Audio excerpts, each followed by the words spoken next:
Hi friends, నేను మీ Bhanu. Welcome to Bhanudayam. ఈరోజు మన వీడియోలో తెలుగు జాతి దర్పాన్ని, తెలుగు నేల ఔన్నత్యాన్ని, తెలుగు ప్రజల సంస్కృతిని కళ్ళకు కడుతున్న అరుదైన చారిత్రక సంపదల్లో ఒకటైన కొండవీడు కోట గురించి తెలుసుకుందాం.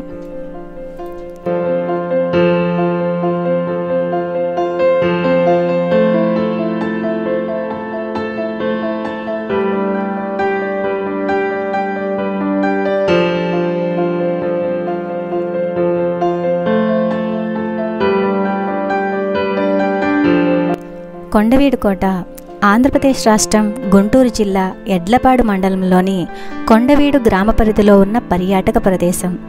ఇది గుంటూరు నగరానికి 20 కిలోమీటర్ల దూరంలో ఉంది. రెడ్డిరాజులు కొండవీడు కోటను రాజధానిగా చేసుకుని క్రీస్తు శకం 1325 నుండి 1425 వరకు పరిపాలన సాగించారు. 14వ శతాబ్దంలో రెడ్డిరాజుల పరిపాలన సాగించిన కాలంలో ఈ కోటను నిర్మించారు. ఇందులో 21 నిర్మాణాలున్నట్లుగా తెలుస్తుంది. ఇందులో చాలా వరకు శిథిలమైపోయాయి.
శాతవాహనుల కాలంలో బౌద్ధ కేంద్రంగా విరాజిల్లి కొండవీడు రెడ్డిరాజులు, విజయనగర ప్రభువులు, గజపతులు, కుతుబుషాహీలు మొదలైన రాజవంశాల రాజరికంలో వెలుగొంది.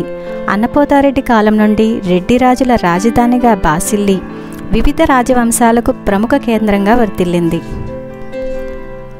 కిలోమీటర్ల మేర పరిసరాలంతా చూడచక్కని కనుమలతో విస్తరించి వాటిపై పచ్చని తివాచీపరిచినట్లు ఉన్న చదునైన నేలలో కోటను విస్తరించడానికి అవకాశం ఉండడంతో ప్రధాన కోటకు అనుసంధానంగా శత్రువులు ఏ మూల నుండి వచ్చినా పసిగట్టి పట్టుకోవడానికి అనుకూలంగా జరిగిన కోట నిర్మాణం రెడ్డిరాజుల వైభవానికి నిదర్శనం.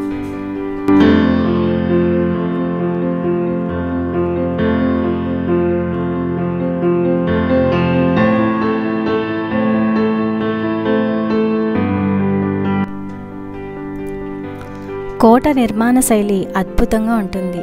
గిరిదుర్గం చుట్టూ ఉన్న ప్రాకారం పొడవు 20 కిలోమీటర్లు. ప్రతి కొండ శిఖరం నుండి మరొక కొండ శిఖరాన్ని తాకుతూ కొండవీడు కోటల్లోని అన్ని శిఖరాలను, మధ్యలో వచ్చే బురుజులను కలుపుతూ ప్రాకారం ఉంటుంది. ప్రాకారం మధ్యలో అనేక నిర్మాణాలను రెడ్డిరాజులు అద్భుతంగా తీర్చిదిద్దారు. కొండలపైన రాజు రాణిల కోటలు, ధాన్యాగారం, వజ్రాగారం, కారాగారం, అశ్వ గజశాలలు, నేతికొట్టు, తీర్పుల మందిరాలను ఏర్పాటు చేశారు. కొండలపై రాజప్రసాదాలలో నివసించే వారికి, సైనికులకు నీటి ఇబ్బందులు తలెత్తకుండా ముత్యాలమ్మ, పుట్టాలమ్మ వెదుళ్ల చెరువులను తవ్వించారు. వర్షాలు కురిసినప్పుడు ఒకదాని తరువాత ఒకటి నిండేలా వాటిని మలచడం, ఎక్కువైన నీటిని బయటకు పంపేందుకు తూము నిర్మించడం విశేషం. కొండవీడులో అన్నిటికన్నా ఆసక్తి కలిగించేవి ఇక్కడ బావులు. ఇంత ఎత్తైన కొండపై ఇంతెంత లోతు బావుల్ని ఎలా తవ్వించారన్నది ఊహకందదు. వీటి నుంచి నీళ్లు తోడేందుకు చాలా పొడవున చాంతాళ్ళు వాడేవారు. అందుకే కొండవీటి చాంతాళ్ళు అన్న నానుడి వచ్చింది.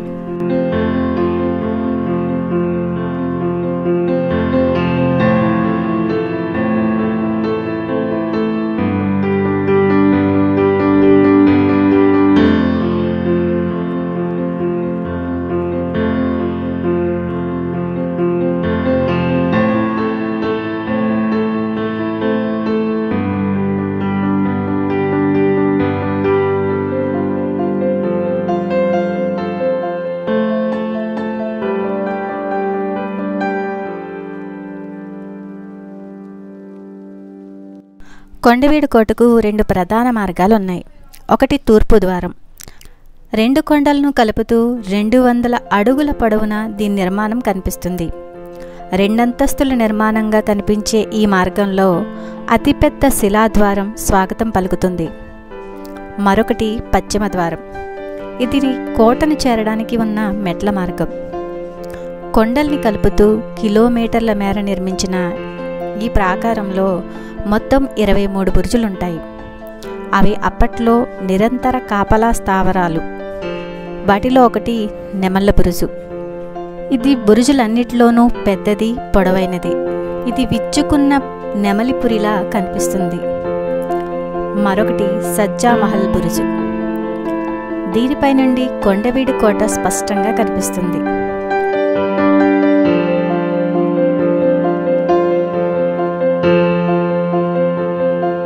మరొకటి మికిల్లా బురుజు. పద్మవ్యూహాన్ని తలపించే అతిపెద్ద సైనిక స్థావరం ఇది. మరొకటి మిరియాల చుట్టు బురుజు. ఇది పశ్చిమ ద్వారానికి చేరువలో ఉంటుంది. ఇంకా కొండవీడు కోటకు ప్రధాన చిహ్నంగా కనిపించేది చుక్కలకొండ బురుజు. దీని పక్కనే 8 స్తంభాలతో కనిపించే తీర్పుల మండపం ఉంటుంది. మొత్తం 23 బురుజులకు 23 పేర్లుంటాయి.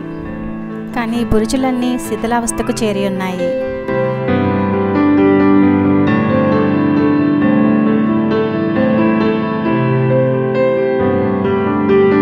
కొండవీడు కోట పరిధిలో అత్యంత గుర్తింపు కలిగిన ప్రాంతం కత్తులబావి. దీన్నే గోపీనాథ దేవాలయం అని కూడా అంటారు. ప్రస్తుతం ఈ ఆలయంలో కూల్చివేతలు కొనసాగుతున్నాయి. రాజుల హయాంలో అక్కడ మనులు, మాణిక్యాలు, బంగారం తదితర విలువైన లోహాలను భద్రపరిచి ఉంటారనే అంచనాలతో చారిత్రక నిర్మాణాల తొలగింపునకు పాల్పడుతున్నారు. అంతరాలయంలో ఉత్తర మండపానికి పక్కనున్న కుంభాకార స్తంభాన్ని కూడా తొలగించారు. అక్కడ ఏమైనా విలువైన వస్తువులు ఉండవచ్చుననే దురాశతోనే అలా చేస్తున్నారని తెలుస్తుంది. గర్భగుడిని కత్తులబావుగా భావించి విలువైన లోహాల కోసం విచ్చలవిడిగా తవ్వకాలను కొనసాగిస్తున్నారు. ఒకప్పుడు అందరినీ ఆకట్టుకున్న గిరిదుర్గం రాను రాను శిథిలావస్థకు చేరి కనుమల చాటుకు చేరిపోయింది. మీకు ఈ వీడియో నచ్చినట్టయితే లైక్ చేయండి, షేర్ చేయండి, సపోర్ట్ చేయండి.